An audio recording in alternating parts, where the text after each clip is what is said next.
Hello everyone. Today we are going to talk about low self-esteem. So what is self-esteem? It's how I evaluate myself in different areas of my personality. What's called the self-concept. What areas are we talking about exactly? My beauty, my appearance, my mind, my intellect, my behavior, my charisma, my social status, and how does this imbalance happen? For example, a person can be very attractive and know it. A graduate from a top financial university with honors and yet spend their whole life working as a security guard. Why? Because deep down in the unconscious part of their personality there's a belief. I don't deserve this. I'm not worthy of this money. I don't deserve a better life. Where did this belief come from? Of course, from childhood, from constant comparison with others, with other kids, with other people. Then comes devaluation. I didn't do it nicely. A child shows a drawing to their mother and she said, "That's nonsense, go away. You'll never succeed." Then there's overprotection or neglect. When nobody cares about the child and they grow up like a stray dog. Or on the opposite side, they are overly controlled and shielded. What happens next? You spend your life fighting this low self-esteem and these beliefs about yourself. You're constantly in opposition, constantly trying to prove, no, I can do it. I will succeed. You fight yourself. You might achieve something in life, but even the smallest criticism or negative event, a divorce, losing your job, betrayal, knocks you down, and you instantly fall back into that childhood belief I'm nothing. Or imagine a woman who stayed home with kids for years and then can get back to work. I'm nothing.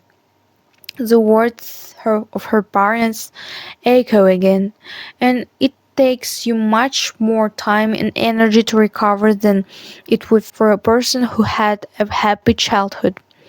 How does low self esteem show up socially?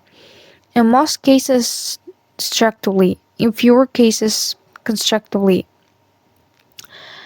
Destructive ways, ignoring your own potential, not approaching someone you like, not asking for a raise, not taking steps in your career, not going out with friends. You simply follow your fears, trying to bring others down to lift yourself up, mocking, insulting, making cruel jokes.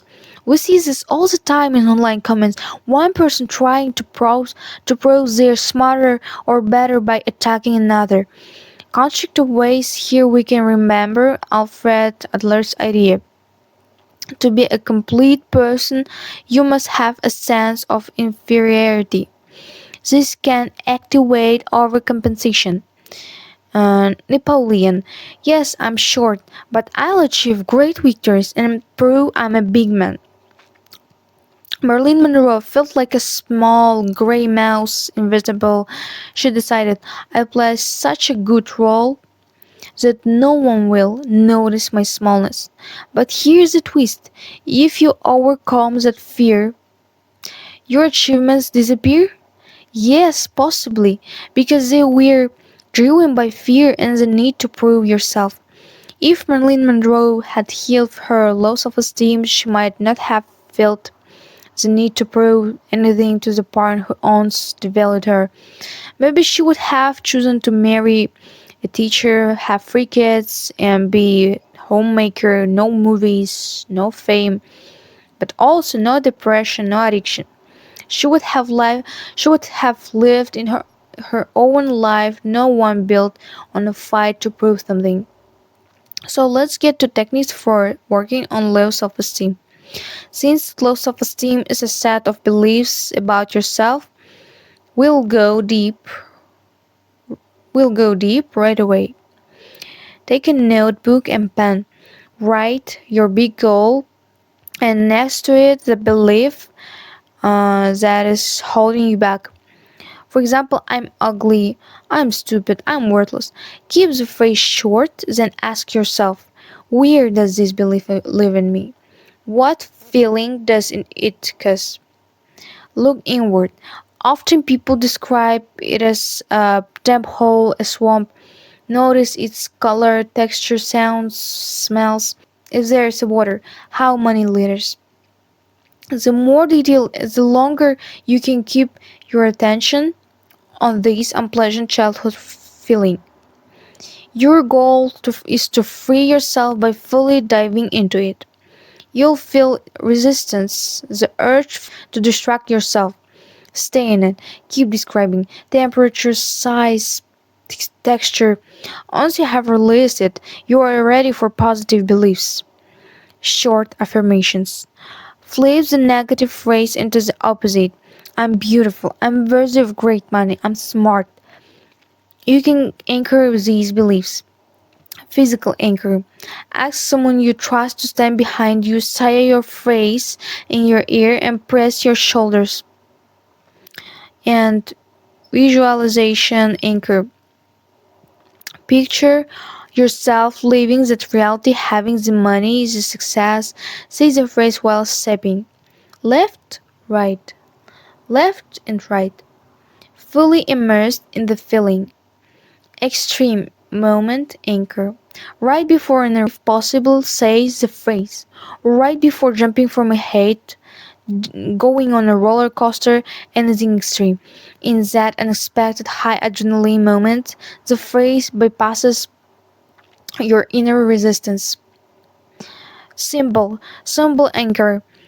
Think of a symbol for your belief and draw it. Make small stickers with it and hide them around your home, in your sock drawer, behind cupboard doors. These little reminders will trigger your belief unexpectedly. Other key tools. Listen to uplifting podcasts. Audit your social circle. Limit contact with people who criticize or belittle you. Spend more time with those who make you feel valued. Never criticize yourself out loud. You may convince others it's true when they didn't even notice before. Exercise, sport, and financial independence boost confidence. Accept compliments without deflecting them. Don't deflect compliments to you. Focus on your strengths instead of your flaws. Keep a victory log, write down all your wins, even small ones. Increase your public exposure, post more on social media, speak in public, let yourself be seen. Face your fear head on. That is for today. These are the key points. See you next time. Bye.